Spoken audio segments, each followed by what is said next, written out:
राधे राधे। मेरे प्यारे भाइयों, बहनों, माताओं व बंधुओं, संस्कार की बातें चैनल में आपका स्वागत है। बंधुओं, आज साल का आखिरी द्वादशी तिथि शुक्रवार। बंधुओं, द्वादशी तिथि भगवान विष्णु को समर्पित है और शुक्रवार महान लक्ष्मी को समर्पित है। बंधुओं, यदि आप आज भगवान विष्णु और महान लक्ष्मी जी की इस कथा को सुनेंगे तो भगवान विष्णु लक्ष्मी जी सहित आप पर विशेष कृपा करेंगे और आपको पूर्ण सुख, समृद्धि और ऐश्वर्य की प्राप्ति होगी। बंधुओं, पूर्ण विश्वास के साथ ही भगवान विष्णु और लक्ष्मी जी की कथा को सुने। कथा को सुनने के बाद कमेंट बॉक्स में जय विष्णु भगवान, जय माँ लक्ष्मी जरूर लिखें। और यदि आपने YouTube चैनल संस्कार की बातें अब तक सब्सक्राइब नहीं किया तो जरूर करें और बेल आइकन दबाना ना भूलें ताकि आपको हमारी आने वाली सभी वीडियोस की जानकारी सबसे पहले हो सके। बोलो विष्णु भगवान की जय, लक्ष्मी माता की जय। श्री सूत जी कहते हैं, सब पातकों का नाश करने वाले जटा तीर्थ में स्नान करके विशुद्ध चित्त वाला पुरुष लक्ष्मी तीर्थ को जाए। जो जो कामना मन में रखकर मनुष्य लक्ष्मी तीर्थ में स्नान करता है वह सब प्राप्त कर लेता है।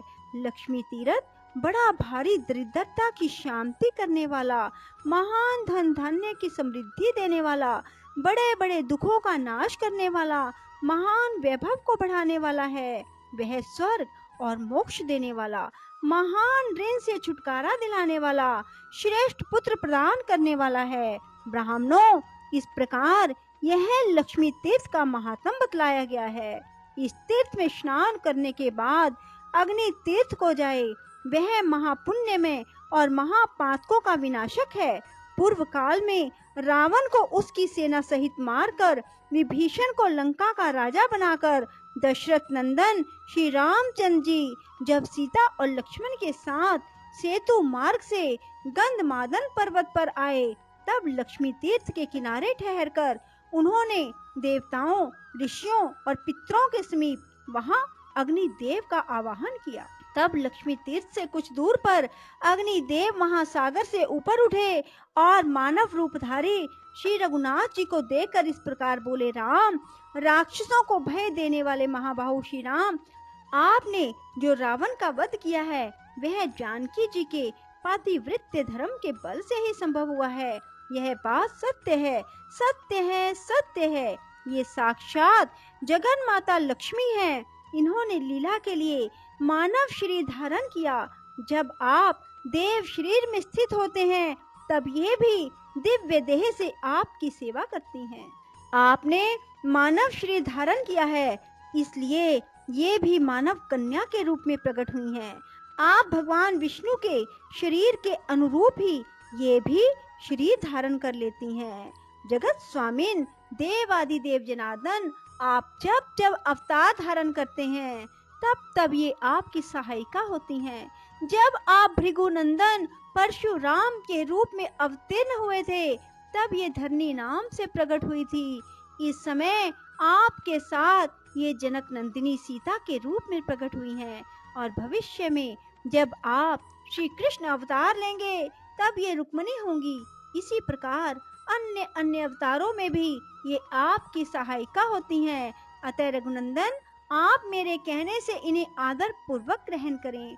अग्नि का यह वचन सुनकर देवताओं और महर्षियों ने दशरथ नंदन श्री राम और जनक नंदिनी सीता की बार बार प्रशंसा की।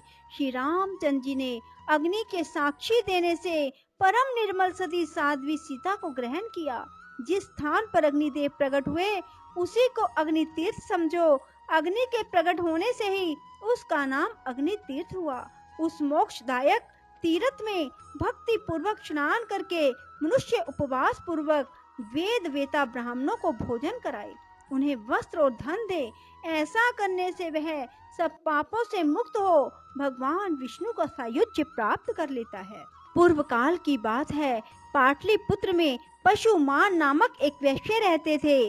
वे सदा धर्म में तत्पर और ब्राह्मणों की सेवा में संलग्न रहा करते थे। सदा कृषि और गौ रक्षा करते हुए पशुमान बाजार की गलियों में धर्मतः सुवर्ण आदि का विक्रय किया करते थे। उनकी 3 स्त्रियां थी जो सदा पति की सेवा में लगी रहती थी। उन तीनों स्त्रियों से सुपन्य आदि 8 पुत्र उत्पन्न हुए। वे जब 5 वर्ष के हो गए तब उन्हें कर्तव्य की शिक्षा दी जाने लगी। वे धीरे धीरे खेती, गोरक्षा और व्यापार का काम भली भांति सीख गए।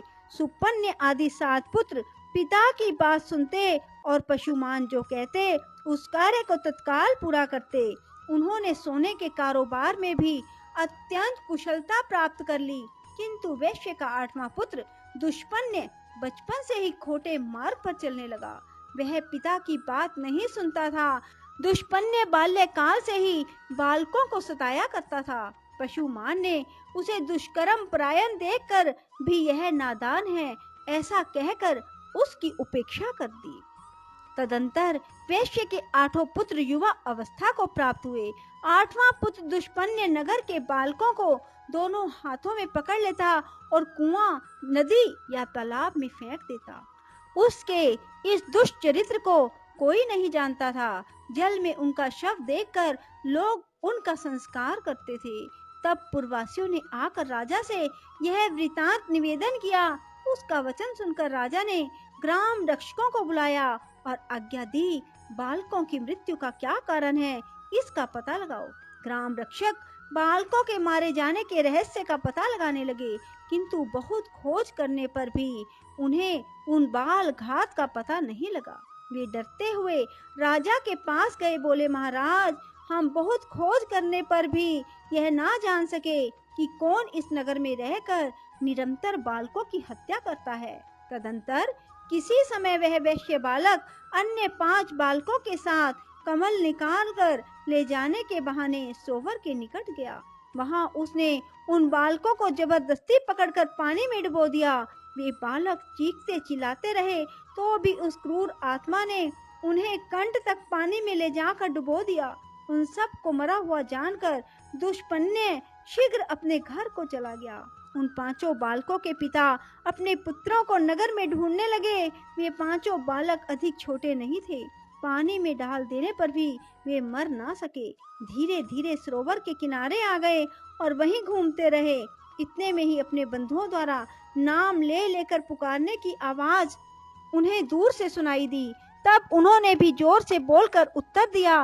बालकों की आवाज सुनकर उनके पिता सरोवर के तट पर गए।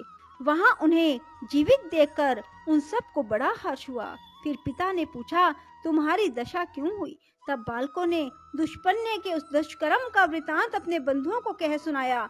यह बात जाकर पूर्ववासियों ने राजा को इसकी सूचना दी। राजा ने पशुमान को बुलाकर कहा, पशुमान, यह नगर बहुत से बालकों से भरा पूरा रहा है, किंतु तुम्हारे दुरात्मा पुत्र ने इसे प्राय सूना कर दिया।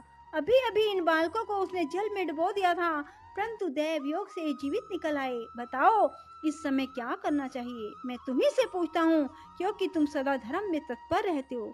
राजा के ऐसा कहने पर धर्मज्ञ पशुमान ने कहा, राजन, जिसने सारे नगर को सूना कर दिया वह वध के योग्य है।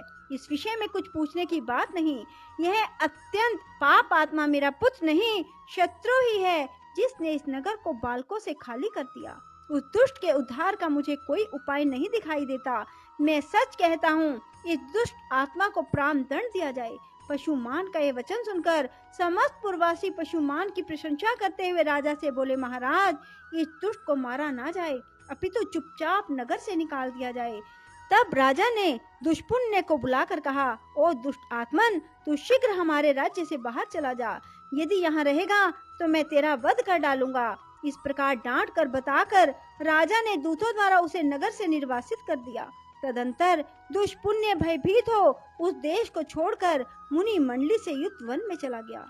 वहां जाकर भी उसने एक मुनि के बालक को जल में डुबो दिया। कुछ बालक खेलने के लिए गए हुए थे। उन्होंने उस बालक को मरा हुआ देख अत्यंत दुखी हो उसके पिता से यह समाचार कहा। तब उक्त शवा ने बालकों से अपने पुत्र के मारे जाने का समाचार सुनकर तप के प्रभाव से दुष्पुण्य के चरित्र को जान लिया और उसे शाप देते हुए कहा, अरे तूने मेरे पुत्र को पानी में फेंक कर मार डाला है, इसलिए तेरी मृत्यु भी जल में ही डूबने से होगी। मरने के बाद तू दीर्घ काल तक पिशाच बना रहेगा। यह शाप सुनकर दुष्पुण्य को बड़ा दुख हुआ। वह उस वन को छोड़कर सिंह आदि क्रूर जंतुओं से युक्त दूसरे भयंकर वन में चला गया। वहां बड़े जोर की वर्षा और आंधी चलने लगी। दुष्पुण्य ने देखा एक मरे हुए हाथी का सूखा कंकाल पड़ा है। उस समय आंधी और प्रचंड वर्षा के कष्ट को ना सह सकने के कारण वह उस हाथी के पेट की गुफा में घुस गया। फिर बड़ी भारी वर्षा हुई। जल का महान प्रवाह हाथी के पेट में भी भर गया। हाथी का शव उस महाप्रवाह में बहते बहते समुद्र में चला गया। दुष्पुण्य उस जल में डूबकर क्षण भर में प्राणहीन हो गया। मृत्यु के बाद उसे पिशाच की योनि मिली। भूख प्यास से पीड़ित होकर वह भयानक रूपधारी पिशाच अनेक प्रकार के दुख सहता हुआ गहन वन में रहने लगा।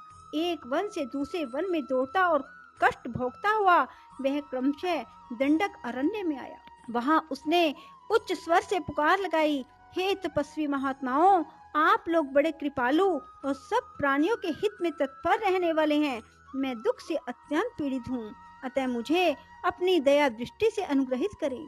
पूर्व काल में मैं पाटलिपुत्र नगर में पशुमान का पुत्र दुष्पुण्य नामक वैश्य था। उस समय मैंने बहुत से बालकों की हत्या की। अब मैं पिशाच योनि को प्राप्त हुआ हूँ। भूख प्यास सहन करने की मुझ में शक्ति नहीं रह गई, अतः आप लोग कृपा करके मेरी रक्षा करें। तपोधनों, जिस प्रकार मैं पिशाच योनि से छूट जाऊं वैसा प्रयत्न करो। पिशाच का यह वचन सुनकर तपस्वी मुनियों ने महर्षि अगस्त्य जी से कहा, भगवान, इस पिशाच के उद्धार का कोई उपाय बताओ। तब अगस्त्य जी ने अपने प्रिय शिष्य सुतीक्षण को बुलाकर कहा, वत्स सुतीक्षण, तुम शीघ्र गंधमादन पर्वत पर चले जाओ। वहां सब पापों का नाश करने वाला महान अग्नि तीर्थ है। महामते, उस पिशाच के उद्धार के उद्देश्य से तुम उस तीर्थ में स्नान करो।